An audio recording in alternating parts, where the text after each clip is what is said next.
Série Verdades Bíblicas. O tema de hoje é Verdades para o Mundo Assustado. Quase todo mundo está com medo. Medo de virar a última página da sua história e ler em grandes letras a palavra fim. Medo de que as previsões dos cientistas, ecologistas e religiosos se concretizem de uma vez. Medo de ver o nosso planeta transformado em cinzas e condenado a girar para sempre pelo espaço afora. Por todos esses temores, faz sentido perder as esperanças? É razoável concluir que Deus não existe e que não há nada além daquilo que podemos ver e tocar? Jesus sabia que a nossa geração seria marcada pelo medo. Ele disse o seguinte: os homens desmaiarão de terror, apreensivos com o que está sobrevindo ao mundo, e os poderes celestes serão abalados. Então se verá o Filho do Homem vindo numa nuvem com poder e grande glória. Lucas 21, versos 26 e 27. Os homens estão temerosos diante do que está acontecendo e na perspectiva do que vai acontecer. Nunca uma geração esteve tão inquieta, tão ansiosa quanto a nossa. Homens e mulheres estão pulando de teoria para teoria, de especulação para especulação, de culto para culto. Estão tentando encontrar alguma razão para a existência e a esperança. Não temos que viver de um lado para o outro, como um barco à deriva num mar de incerteza e medo. Em meio a todo esse desespero, existe um livro muito diferente, que é a Bíblia. Há certeza e esperança em cada uma de suas páginas. A palavra de Deus oferece uma saída para o nosso dilema. Ela é cheia de esperança porque revela um Salvador e apresenta a cruz do Calvário no centro de tudo. A Bíblia tem transformado inimigos em amigos, assassinos em seguidores de Cristo, homens imperfeitos em homens segundo o coração de Deus, homens fracos e vacilantes em defensores destemidos da cruz. Esse é o livro que vamos estudar juntos. Mas como devemos estudar a Bíblia? Alguém pode dizer: não consigo entender a Bíblia. Com os evangelhos não tenho dificuldade, mas compreendo muita coisa além disso. Outros acham o Antigo Testamento cansativo. E o que dizer do Apocalipse com todos os seus símbolos?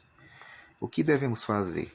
Todos podemos ler as Escrituras do começo ao fim. Podemos saber por nós mesmos o que existe lá. Também é muito gratificante estudá-la por livros ou capítulos separados. Entretanto, se quisermos descobrir o que a Bíblia ensina sobre um determinado assunto, existe um modo mais direto, e Jesus o demonstrou no dia da sua ressurreição. Era tarde de domingo. Cristo andava com 2 de seus seguidores pelo caminho de Emaús. Os discípulos não sabiam quem era aquele estranho e não podiam imaginar que fosse Jesus. Partilhavam com ele do seu desapontamento, dizendo que aquele que julgava ser o Messias havia morrido como qualquer outro homem. Eles achavam que tinham cometido um engano. Jesus, começando por Moisés e todos os profetas, explicou-lhes o que constava a respeito dele em todas as Escrituras. Lucas 24, 27. O Salvador queria que aqueles homens percebessem que ele era quem imaginava ser. Queria que eles entendessem que viera para morrer em nosso lugar. Jesus utilizou vários textos dos escritos de Moisés e dos profetas que apontavam para ele como Messias. Esse era o seu método de estudar e ensinar as Escrituras Sagradas. Para ter a maior compreensão da verdade bíblica, precisamos utilizar o método de Jesus, ou seja, reunindo o maior número possível de versos que abordam um determinado assunto, e assim teremos maior facilidade de descobrir a verdade sobre o mesmo. A Bíblia sugere um método simples, direto e seguro de estudá-la. O modo seguro é deixar que ela se explique sozinha. A melhor maneira de entender sua mensagem é juntar tudo o que os vários escritores têm a dizer sobre um determinado assunto, preceito por preceito, linha por linha, um pouco aqui, um pouco ali. E o que é um preceito? É uma declaração da verdade, uma ordem ou uma orientação para o nosso entendimento e comportamento. Assim, Se um texto não traz uma ideia muito clara, outras passagens o explicam. Por exemplo, podemos não entender uma declaração feita por Paulo, mas unida ao que Pedro e Tiago dizem, o assunto se esclarece. Pode haver uma passagem que jamais entendemos se a lermos sozinha e isolada, mas se a juntarmos a outras passagens sobre o mesmo assunto, ela se tornará clara. Suponha que você esteja junto a um católico romano sincero, a um bom amigo metodista e a um batista fiel. O católico entende a passagem de modo diferente do metodista, que por sua vez a entende diferente do batista. Agora, qual das três pessoas está certa? Qual delas está vendo a verdade sobre esse texto? Pense a respeito. O batista é fiel, o metodista é um bom amigo e o católico, ele é sincero? O que você diria? Todos os três estão lendo a mesma passagem, mas cada um, devido à sua perspectiva moldada pelo seu doutrinamento, vê essa passagem de modo diferente. Portanto, o método que Jesus usou, proposto na Bíblia, resolve esse dilema. Deus jamais quis que a verdade bíblica fosse descoberta pelo estudo de uma única passagem, isolada de seu contexto, nem que estudássemos a Bíblia baseados apenas em nossa vivência denominacional. Em vez disso, devemos checar nossas crenças e descobrir o ensinamento claro das Escrituras, ajuntando o que os seus vários autores dizem a respeito de um determinado assunto. Quanto mais passagens colocamos alinhadas sobre um único assunto, mais segura é a interpretação. Existem passagens que, vistas isoladamente, simplesmente não são claras e dificultam a compreensão.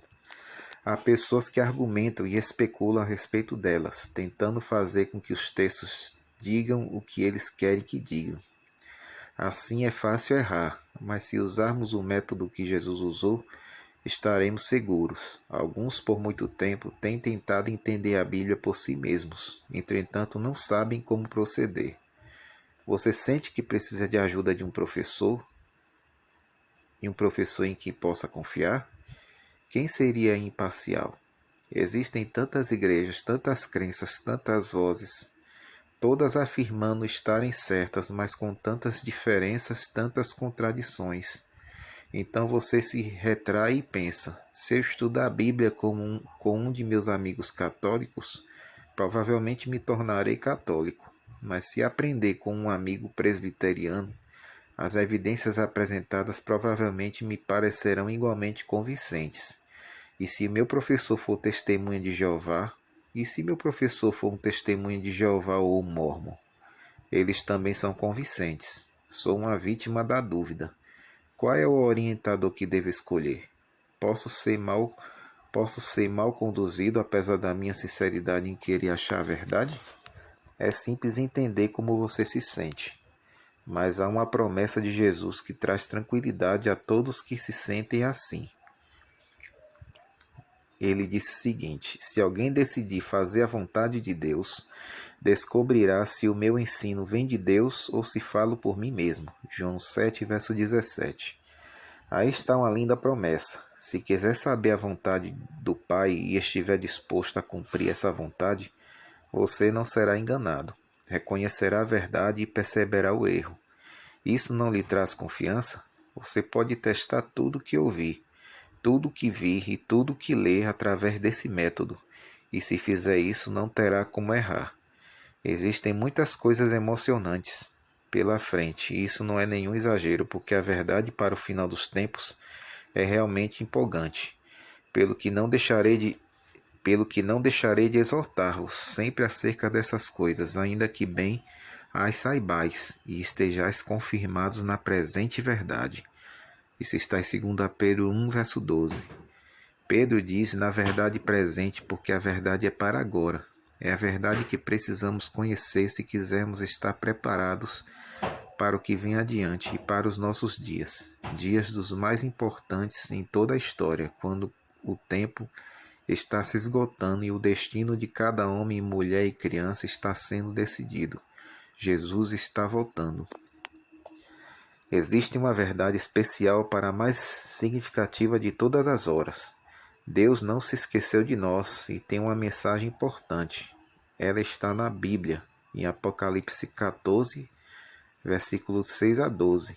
No verso 6 diz: Então eu vi outro anjo que voava pelo céu e tinha na mão o evangelho eterno para proclamar aos que habitam na terra, a toda nação, tribo, língua e povo. Essa mensagem é chamada de o evangelho eterno, não alguma coisa nova ou estranha, nem algo que o homem tenha inventado. É o mesmo evangelho encontrado por todo o Antigo e Novo Testamentos, mas é dado com um novo senso de urgência para esta época em particular. É a verdade contemporânea para a era precária em que vivemos e refere-se a questões de vida ou morte. Esta mensagem é tão importante, tão urgente, que deve ser e está sendo levada para todas as nações, línguas e povos ao redor do mundo. O verso 7 diz: Ele disse em alta voz: Temam a Deus e glorifiquem-no, pois chegou a hora do seu juízo. Adorem aquele que fez o céu, a terra, o mar e as fontes das águas. Que mensagem é essa que vai com grande voz por todo o mundo? Tema a Deus. Não tenha pavor dele, mas o reverencie.